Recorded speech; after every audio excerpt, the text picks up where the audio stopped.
Hello. All right. We're doing it again. Again.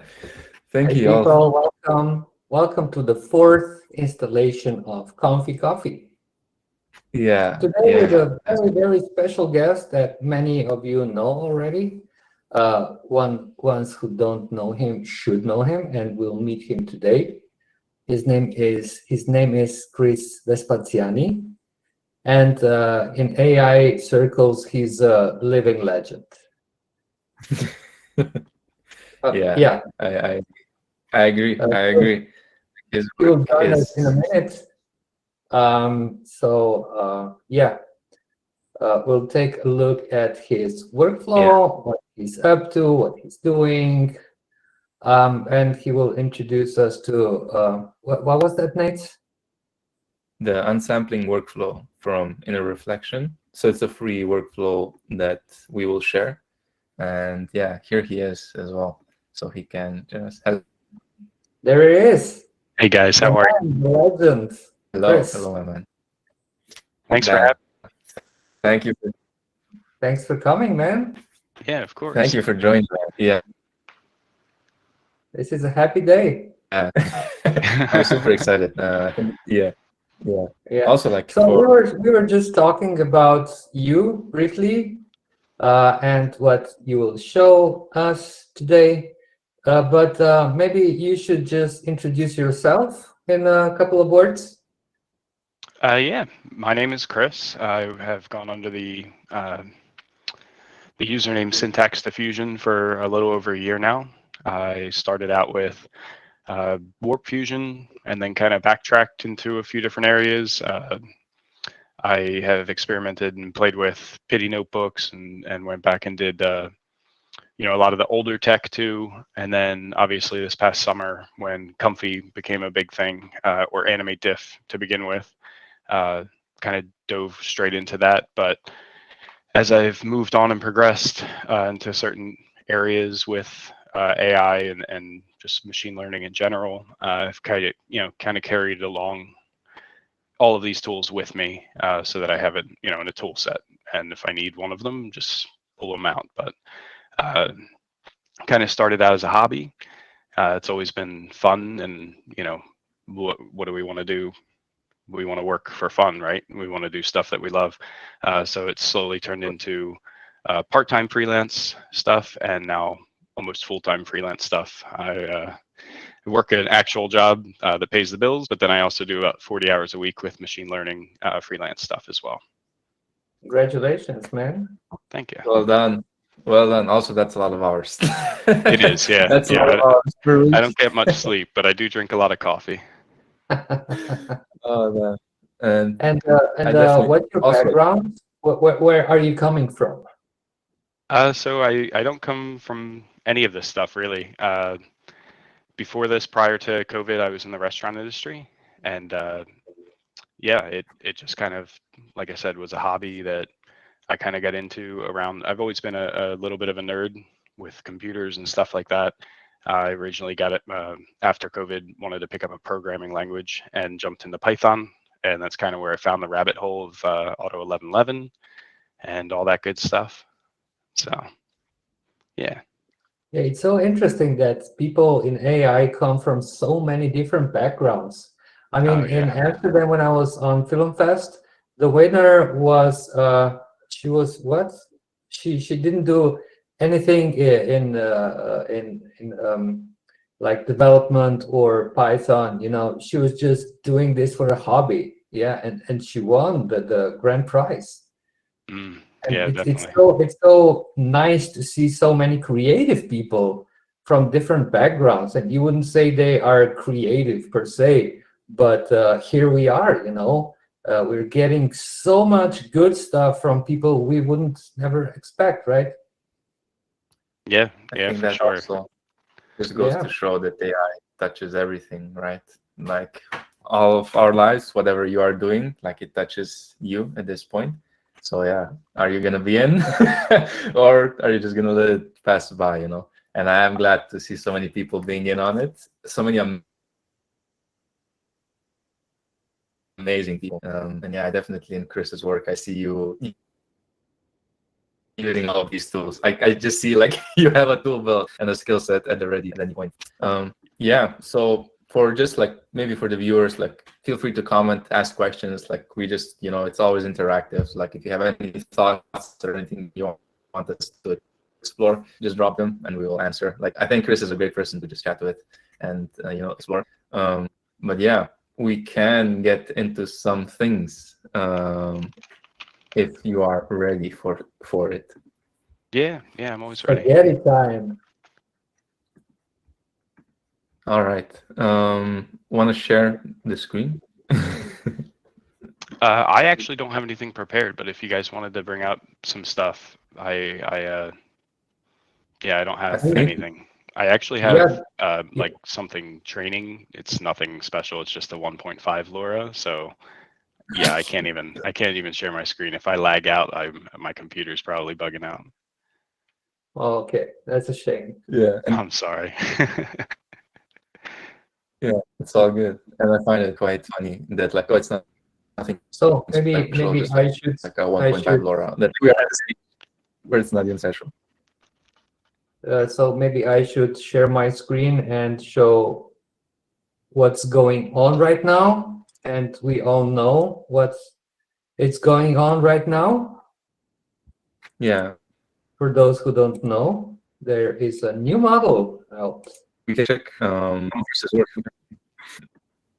And it's called Flux. Hey. Hello, people. Thanks for joining, Guido and Mika.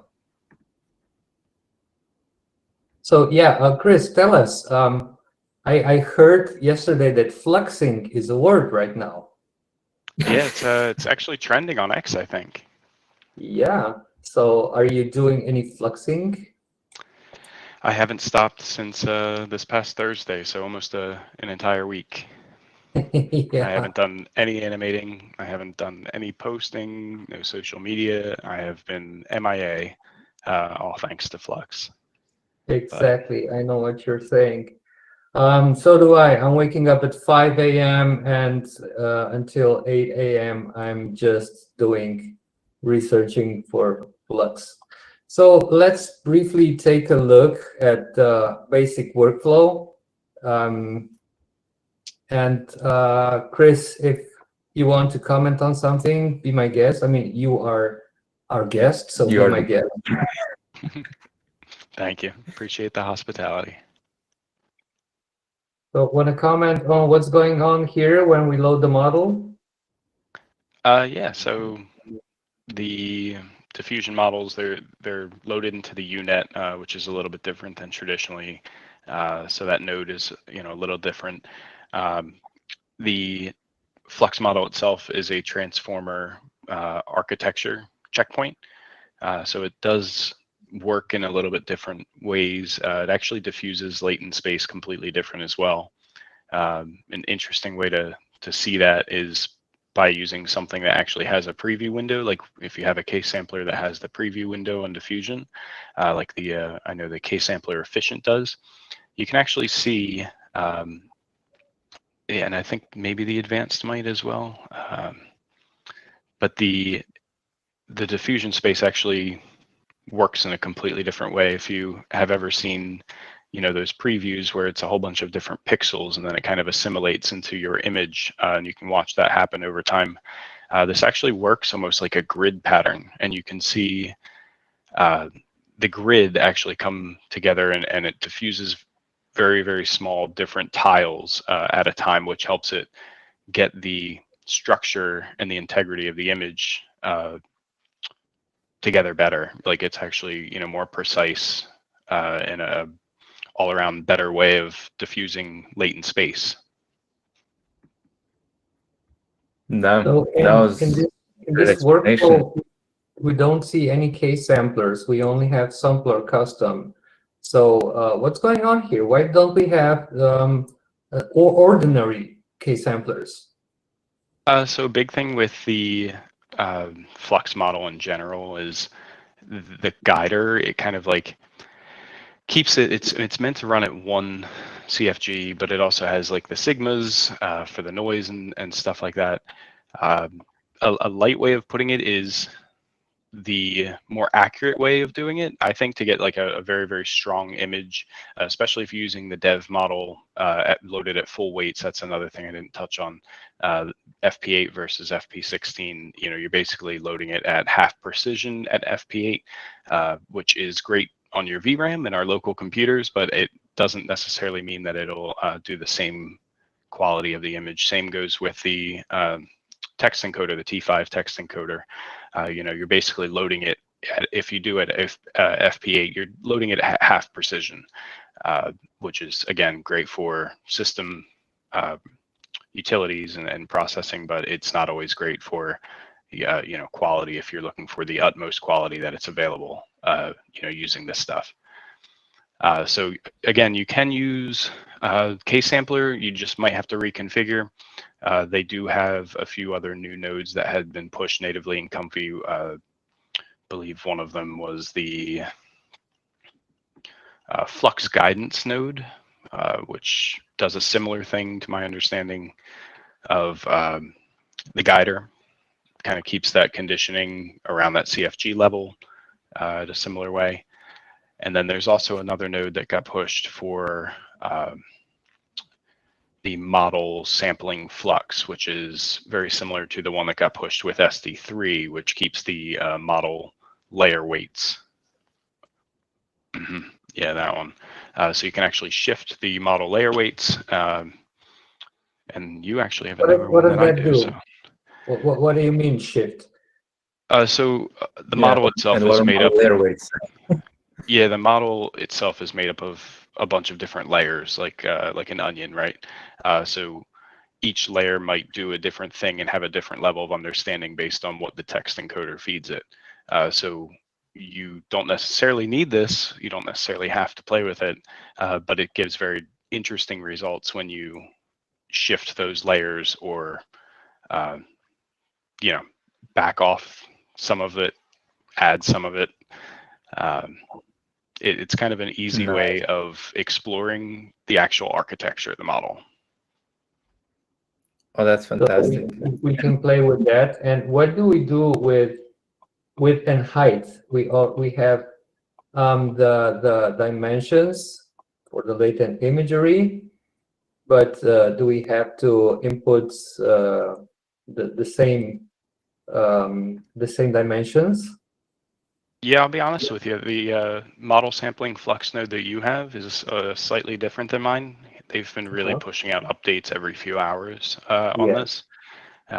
So I actually didn't update to have this newer version. And that model merge flux, actually, that's a great example of all of the different double blocks and the layers of the model. So that's something Comfy made that to do merging tests. So essentially to merge the Schnell model and the dev model to get the dev quality at the Schnell steps so that you could get, the dev type quality at a 4-step run by disabling some of the double blocks. Again, it's not entirely necessary that you dive into all of this. It's more of an understanding of how it works and what can I do with it. So yeah, I haven't had a chance to dive in yet because I'm too busy to output images and testing the prompts and the samplers, and you just get caught into to prompting and getting surprised what you're getting out. Oh, absolutely. Yeah, I actually generated a lot less than I would have liked over the past several days because of this stuff. Just kind of exploring and seeing, what its limitations are, and yeah. So will you share some conclusions with us when you're done? Oh yeah, absolutely. I'm everything's time related, right? Like you just said, it's if you have time, then you're always more than willing. Myself, I'm always willing to share. It really comes down to time, and do I have time to sit down and do documentation on this? Not necessarily, the Comfy org team is doing an amazing job at this. So I'd say if somebody wanted to keep up on it without necessarily playing with it, follow Comfy org. Just keep updated on what they're doing, because as they push these updates, like that model sampling flux node is a perfect example. That node has changed at least 2 times in the past few days. So it's good to keep up on, how they're updating and utilizing Comfy for our use cases and for this new model release and transformer models in general. Yeah, so Binks released a workflow for image to image. From like what Wanna comment on that one? so from what Yeah, so Binks put this out, which I know was perfect timing. A lot of people were asking when we were playing with it. Binks was putting out a lot of stuff on X, and I think a lot of people were wondering, like, where do I start? Where do I begin? A big part of this with the text encoders and T5 in general is an understanding of the prompts, right? So before we even get into all that other stuff that we just talked about the architecture and the diffusion and playing with the actual model, you have to learn how to prompt it, right? You have to learn how to make a basic image regardless of the resolution or anything like that. So Binks did an amazing job at using, he actually created this. He created this Binks GPT prompt interrogator, which kind of sets the guidelines of what works best with getting the most detail and the most cohesion out of the T5 text encoder. I haven't played with this one too much, but his results have been amazing. It does a really good job. So if you kind of gives you a rundown right there in the text box that, it gives you that limit of the tokens. It gives GPT guidance with asking for that exquisite detail, which is very important. If you type in something like a beautiful sunset on the beach, will you get it? Yeah. But let's say you want more than that. Let's say you want water reflections. Let's say you want it the golden hour with that nice, lighting. This is where you can utilize LLMs to come up with that detail and do the hard work for you without you sitting there racking your brain trying to be like, how do I say this in a way that it'll understand? Yeah, I think at this Absolutely. point we're all using LLMs to a degree to write prompts. I think like the prompt engineering, like like in the early days, was like, oh my god, this is incredible. But now it's like literally the AI is doing it for us more. Yeah. I mean, I don't know about you guys, but I lost interest in it. It kind of lost its luster. So you can get Yeah. this workflow on Civitai. We'll put the link when the show is over. But there's a legit question that isn't yet answered. How do I specify my OpenAI API key for this window? I also had some issues, and I wanted to clear this out. Do you know, Chris? Because if you just throw the workflow in your Comfy user interface, you have to download Checkpoint and LoRa and put the API key in the Python file. Is that correct? I believe so. Like I said, I had not played with this workflow prior. When we had spoken briefly about it, we had talked maybe it might need something on the back end in a custom nodes folder. I'm not sure if that still stands, but what were your findings with it? I haven't had the chance to discover this yet. Oh, okay. Yeah. So maybe in the next show, will tell us, or in the comments. Yeah, we will leave solution in the comments. But meanwhile, you can go to Civitai. I'm sorry, we cleared that out in the previous AI Artist React, and get it and start playing with it. It's very simple and it's very fast, as I've seen. Yeah. So from like what you said, like Chris, for you, like the architecture and the machine learning part is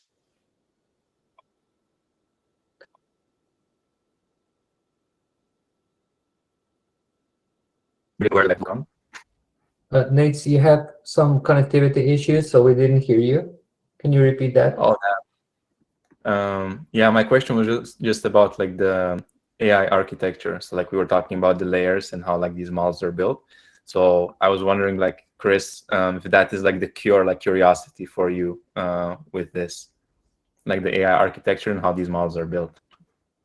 Yeah, I mean, to me, I feel like I've been in the space long enough where I like making cool looking stuff, and I like applying it, and I like using it in workspace functions and projects and all that good stuff. But when it really comes down to it, to gain like a deeper understanding of it is of the utmost importance to me, because if you understand how it works, you can utilize it better.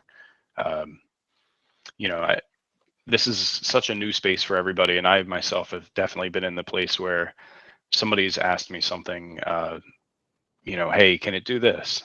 And right off the bat, I feel like the knee-jerk reaction is yes, because it's AI. Yes, it can do that. Yeah. But then you might go to actually testing that theory and find that it might not do exactly what you thought it did, and your understanding of it might be a little bit more shallow than you thought it was. And I feel that constantly. So to keep digging deeper and deeper for me is, gaining that understanding, so that when I get to a point of like, I wonder if I can do this, then I feel more confident, that I can.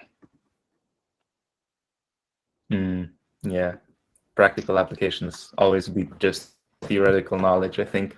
And I think that's why it's so fun, because there's so much practical things you can do with it. Yeah, definitely.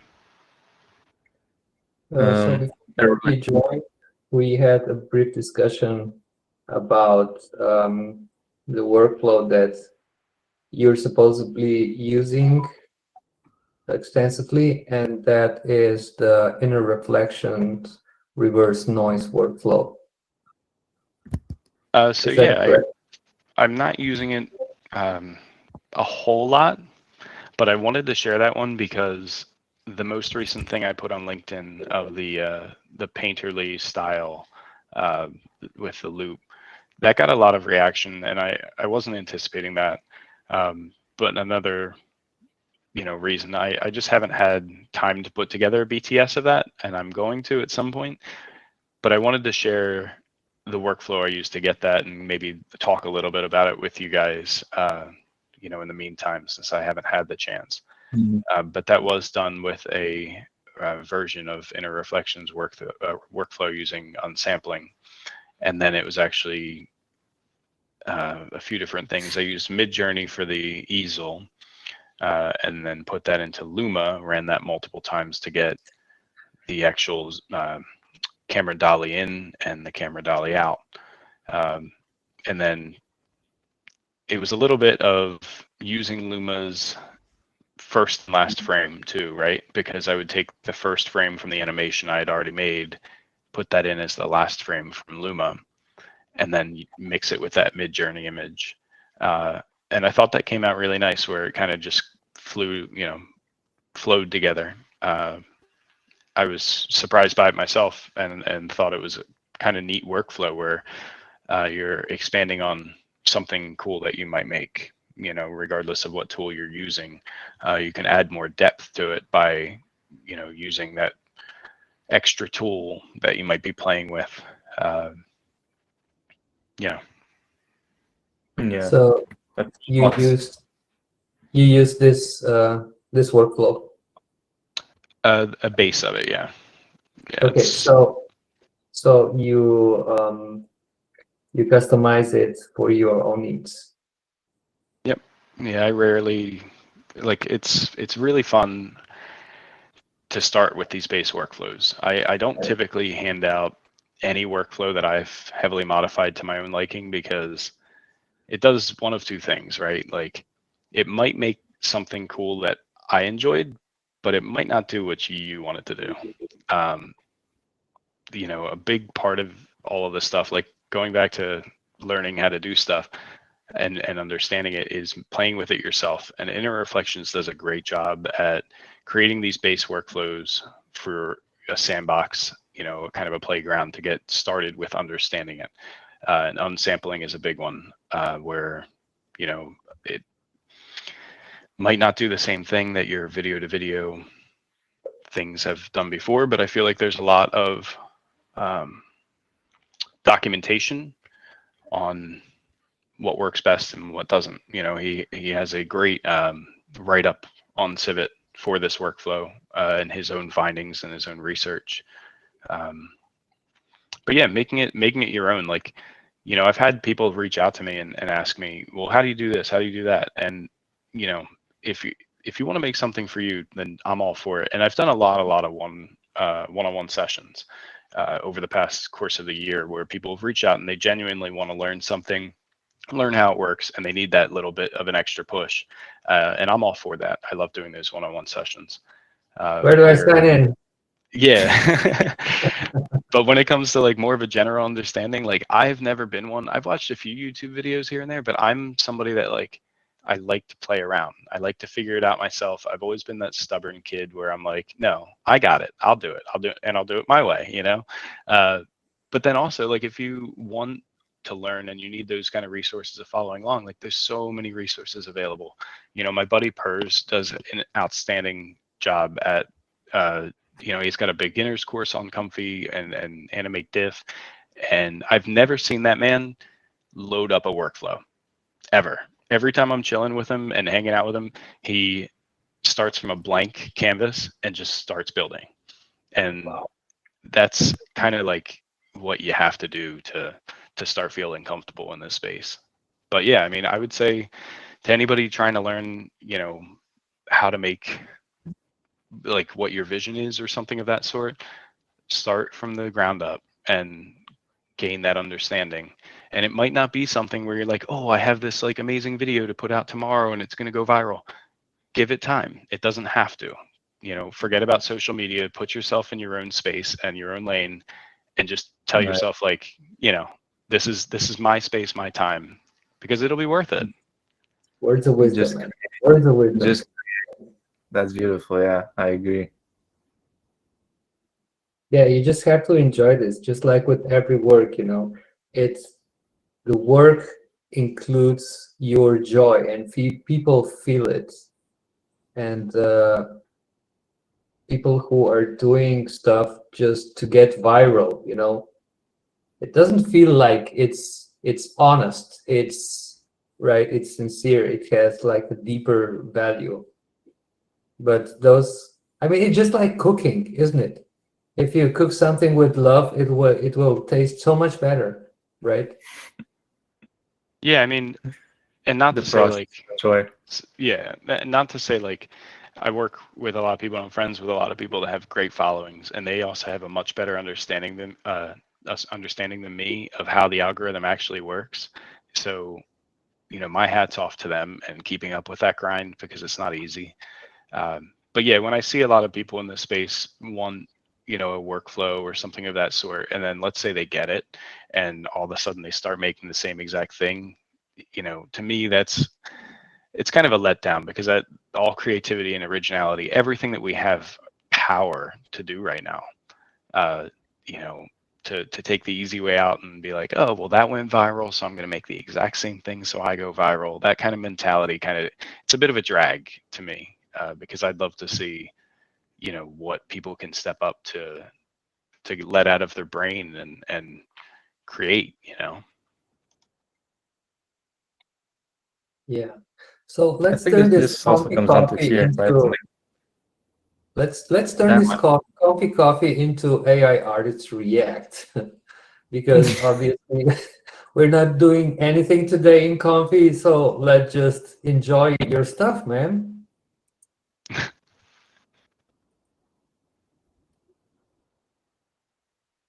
So this is what did you use for this? So this is a just base, literal base animate diff workflow that does 24 frames. That's it. And you did some frame interpolation, obviously. No, no, this No? is so it's animate diff 24 frames and then upscaled essentially, but I just got it to a point where, so this one in particular, I used a IP adapter to feed it an image and then create loops. But it's all kind of stemming from that, base animate diff workflow, which is just, a clip text encode, a checkpoint, case sampler, and then the animate diff modules. With LCM models? LCM, yep. Yeah, of course. I mean, we don't like to wait anymore. We have LCMs now. Yeah, I really did love V3, but I don't have time for it. Right. Oh, this one. Yeah, I love this one. So basically, Cool. you're using, for those kinds, are you exploring workflows, or you're just using the same one and dialing in your settings? I rarely use the same one. That's kind of why it was also very hard for me to pull something last second for you guys to show today, because it's very rare. Like how I said, Pers, he never loads up a workflow. He's always building one. Even if I have something that has worked for me before and I've kind of liked it, I rarely use the same settings on the same style or the same concept. To me, it just doesn't. I don't like doing it. Like if I've made this one before and I got that cool painterly style, on to the next. Like in my brain, Nice. I'm like, I've done So it. So That's you're fantastic. actually building your workflow from the scratch for each. Format. For kind of each style, yeah. And if there's something where I need to go back, then I have those references, right? Like, oh, I need the painterly style, got my workflow for that. Yeah, that's actually a good way to learn copy, to just build it from scratch for your usage. And I really like the I've been a bit lazy, I've been just, copy and pasting a couple of notes from this workflow and a couple of those notes from that workflow, connecting it up, and yeah, it works. But yeah, you learn a lot more when you're building from zero. Yeah, and don't get me wrong, I love that Mhm. copy and paste feature as well. And I like it. Yeah, the touch that you add to these videos of like the initial. I was laughing so hard when when I saw this first time. Oh wow, brilliant idea, man. I literally woke up one morning and I was like, a fun video to do would be noodles dancing, but like our type of noodles, like I'm staring at this screen all the time. So I wonder how many other people would think this is funny. And it took me a little bit. It wasn't as easy as again, I'm like, oh yeah, I could probably do that real fast. And it was a little tricky, but I wasn't putting too much work into it when I got that, whatever, 15 seconds. I was like, all right, that's it. I'm done. And I sent it to my friends over at Comfy.org first. They were the first people I sent it to, just to get a laugh out of them. And yeah, they all thought it was really funny. So I'm like, all right, well, if you guys are cool with it, I'm going to post it and see if other people like it. What was the workflow for this one? It was basically the only thing did I? I don't even remember what I did for this, to be honest with you. I'm trying to remember if I did any post or pre-processing on the image, but Oh yeah, how much pre-processing do you do usually? it depends. It depends Like, what I'm trying to do with it. I don't Mm. always do it. I feel like it's very dependent on the piece. Like I said, I'm a tough cookie to crack on this show because everybody's known for something. Everybody's known for like their specific art style or something of that sort. I'm not tied down to one, and I don't want to be. You're an everything person. I like that. we are all everything people, right? Like everything is interesting. You go down this lane, go down that lane. What happens? What happens, right? Yeah, I mean, the one thing I will touch on about that is like, uh, you know, the big thing with a lot of this stuff is learning your tools again. But like control nets, right? Like if you're using control nets, some people learn how they work. You know, because I feel like a lot of us load up those workflows where, you know, hey, this looks great and it does the thing, but like if you want to get weird with it, break it, you know, and put in some random values and see what it does, and that very quickly will get you to the point of understanding how it works. And honestly, like once you get into the comfy and the first 2 times something breaks, you are maybe like, oh my God, why is this breaking?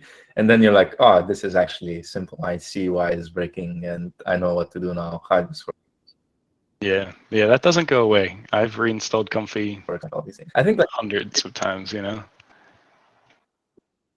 And this what we've been but I do watching. think like The last two videos are how is it IP or P? Yeah, this is all pity tools, as was Pity, yeah. Yeah, the yeah. last one. Again, Yeah. it was just an older notebook that isn't really maintained anymore. There's not too much stuff to find on like Google Colab or anything like that. So with the help of a few friends, I got this notebook installed locally, which is really cool because I have you know, a little virtual environment that I can always load up that will do pity tools. Unfortunately, it was never optimized, so it still runs like it did several years ago, which is extremely slow. Like a 900 frame animation could take like 30, 35, maybe 40 hours. It's like disco diffusion. Yeah, exactly. Very much like disco. Yeah. It's very fun to see the end results. You know, I still try to go back and use it every now and then or integrate it into, you know, some kind of piece, but it's brutally slow. I have to tell myself like I have nothing to do on my computer for a day or two. It's like creating with disco. Remember, I mean, I love to say this because I remember when we waited for 1 hour to get one image. And you know, when Flux came out, I was waiting for one image for 1 minute. I was like, oh my God, this is so slow. Yeah, it's funny, right? Yeah. and, Oh yeah.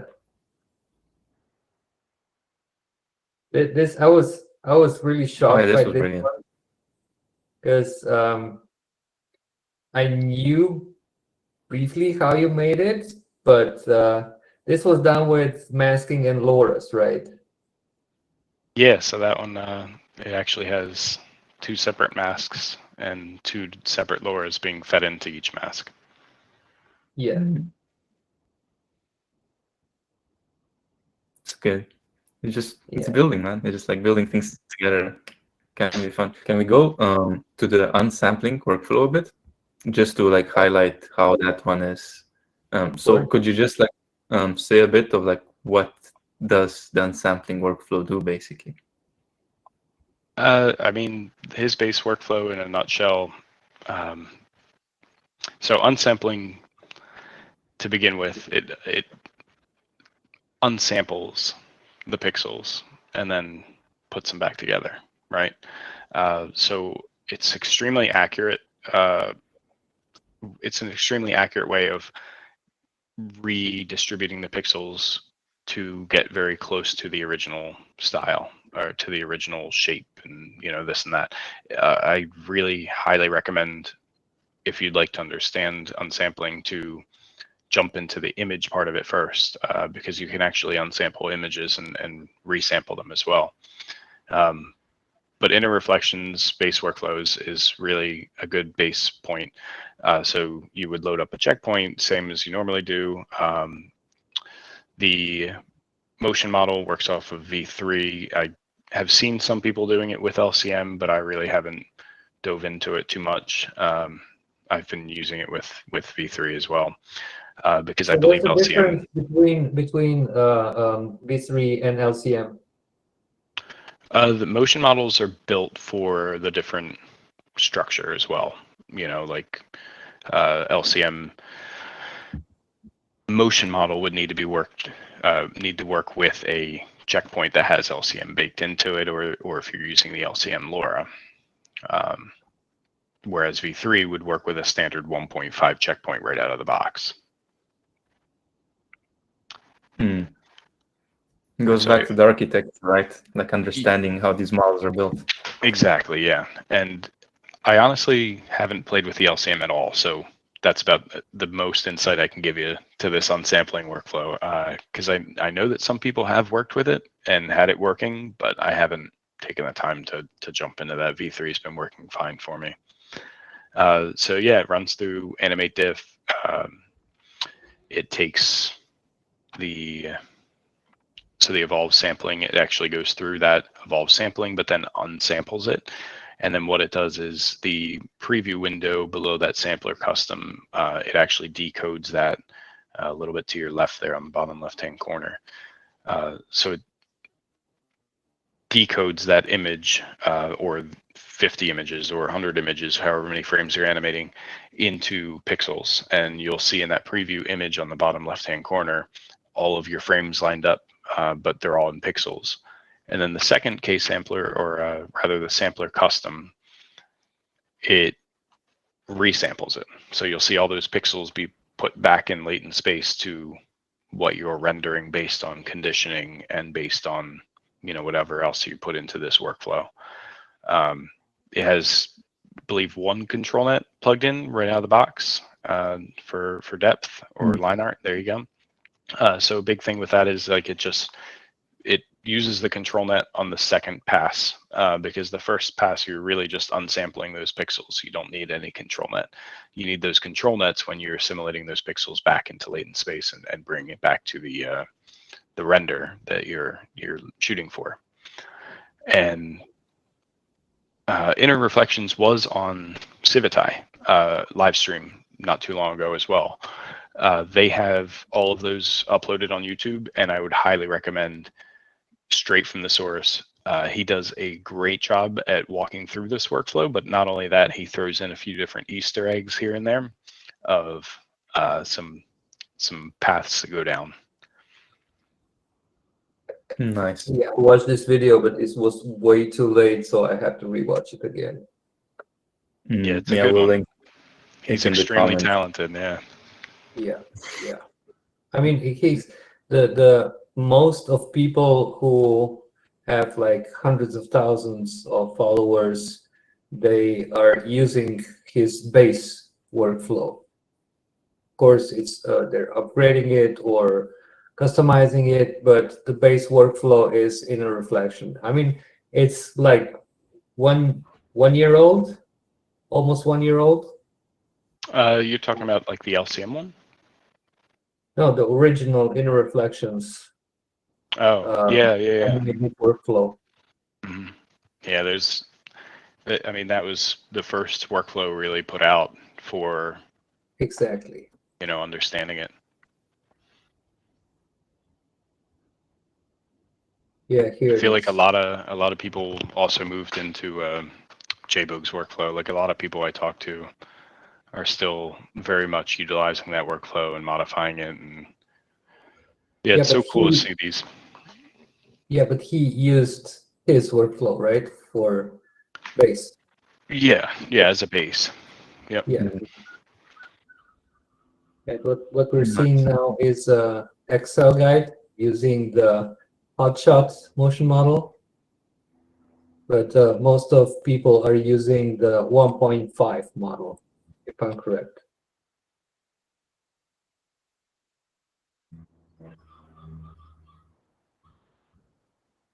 He actually just released that Flux workflow as well for, if you go back, it was, I believe, right there. It was with yeah. There you go. Flux under 12 gigabyte VRAM. So if you have a smaller GPU, his base workflow for Flux will, he might have it in his articles for the actual workflow. Huh. But yeah, it's pretty incredible. He's always on it, and he's always sharing his findings very quick, so other people can jump on board quick. Yeah, and fail quick. Mm. All about exploration and variations, right? Gotta have some base to start out from. Just makes it easier also, like for like people who are new to this, to like comfy and everything, like Gen AI related, to like have a base to get a sense of it. Absolutely. Yeah. I mean, because I do think it can be very, very overwhelming to look at a blank page. Yeah, So if you're just getting into it, this is the most user friendly. I don't think you can make it any more user friendly than this. yeah, Mm. very basic. Nice. Yeah.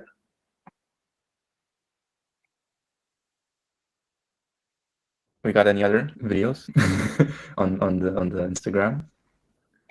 No, that's it. Oh man, there's actually quite a few. You can go all the way back to that's it. Warp Fusion. Oh, yeah, let's find work.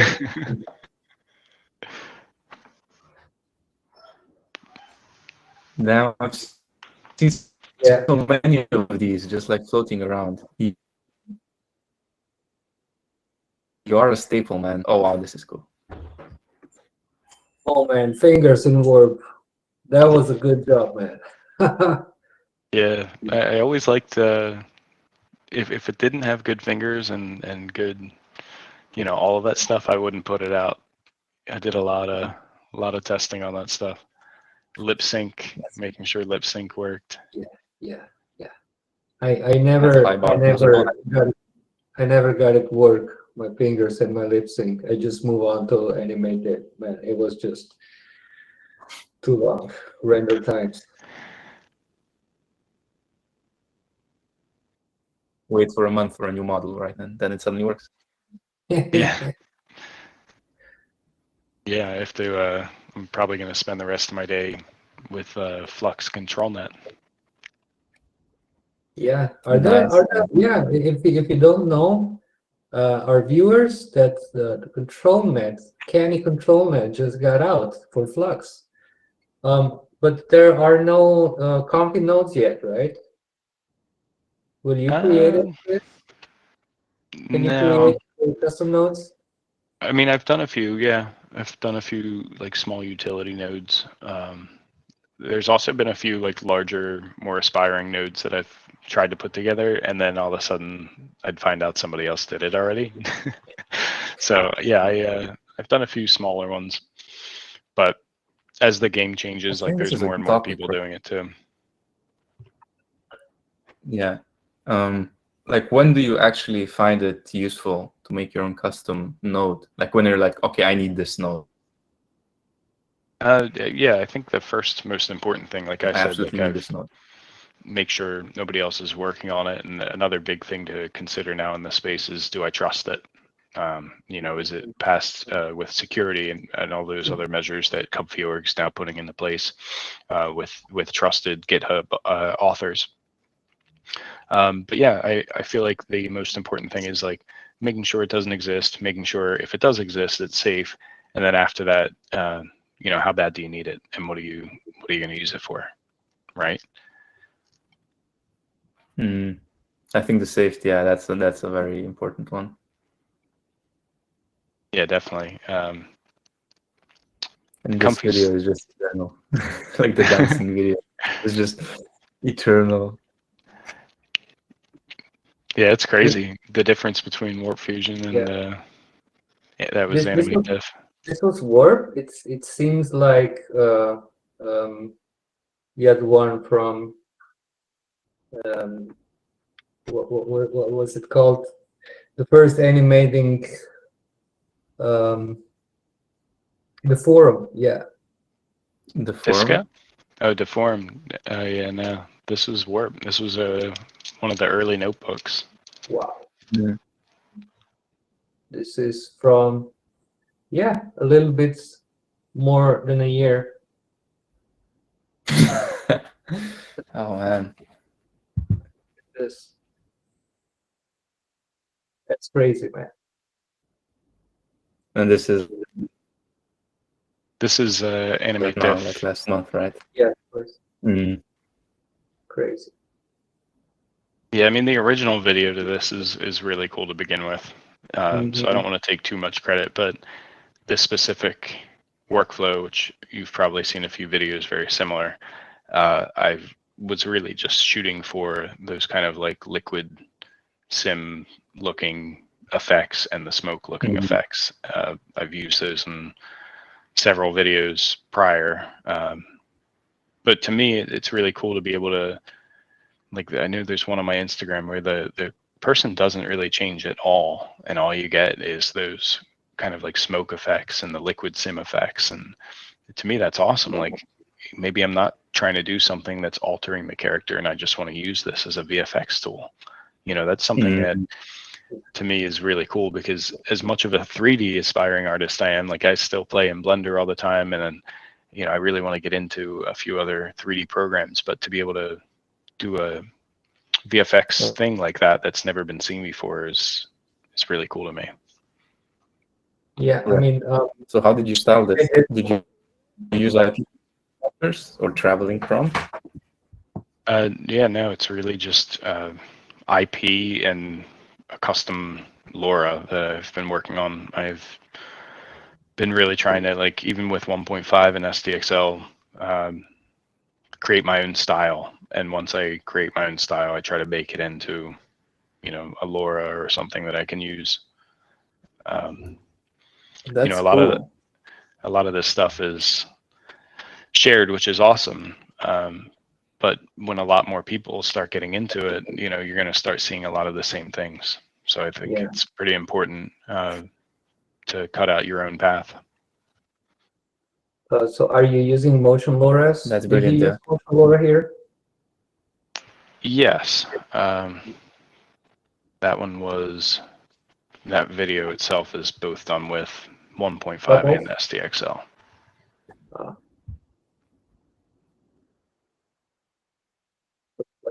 It's motion LoRa. We're using that a lot. That's a really interesting approach. No, the motion LoRa's I don't typically use on video to video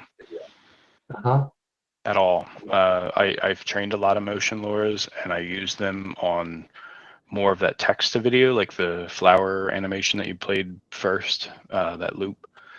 To get specific motion in text to video, I feel like it's awesome. I don't see a huge effect on video to video, therefore I kind of cut it out of all of my workflows. I noticed it affects background, definitely, but it doesn't affect the motion part of your video. This one is amazing. Look how the textures are sticking to it. Yeah. That's LCM. And I spent way too much time on that to try to get it to look flat, like it was on the brick wall.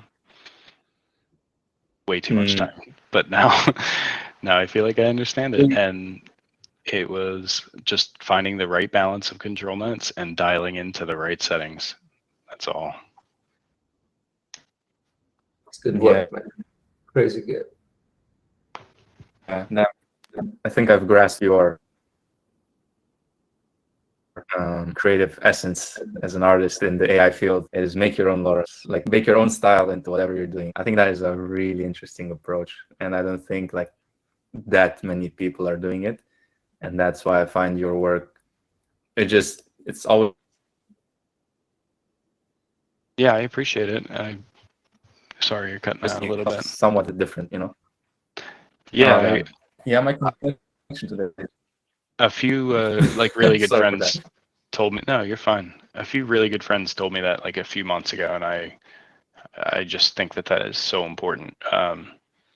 Like Machine Delusions is a huge inspiration for me. That guy's been working on his style for so long that his style is just extremely unique, and you know, I think that's just really important. Like having your own style and just being different in general. I feel like I've said that like 50 times already in this stream, but that's always been something for me. Like even if I generate something that's too close to somebody else's. I'm like, I don't really want to. I don't want to put it out. Like, it might look cool to me, but I don't want to be like other people. Yeah, exactly. Nice. Nice. Yeah. I Shall we wrap remember it up? back We're in like days almost an people were hour. so were Yeah, I appreciate you guys having me. I'm sorry I don't have more to show, but I'll try to come prepared next time. No, yeah, thanks and for there will be next time. You can count on it. yeah, Awesome. yeah, for sure. And thanks for taking the time So and sharing Chris, all of this. thank We you. did cover Thank quite a you. lot. We did like 2 different comfy work. Yeah, Chris, thank you again for joining us. It was a real pleasure. And yeah, thank you for your attention. Thank you for joining us. And next Comfy Coffee will be in 2 weeks. But you're definitely welcome to join us next week for AI Artist Reacts. We'll be joined by, of course, a guest. We don't know yet who, but we'll find someone, definitely. So yeah, welcome next week. Sounds good. Thank I you for appreciate joining. it. I appreciate it for everyone. For the comments as well. I get to interact much with the comments, but I did see like the points from Laurie and Arhana and Abhinandan. So I will reply to everything and like share the links and all of it. And yeah, thanks, Chris. I highly appreciate it. Brilliant work, man. Like I definitely see the standout quality of an artist that you describe. I want to be different, and I do feel that. So amazing. Thank you very much, guys. You guys have a great day. Yeah, you too, man. Bye-bye.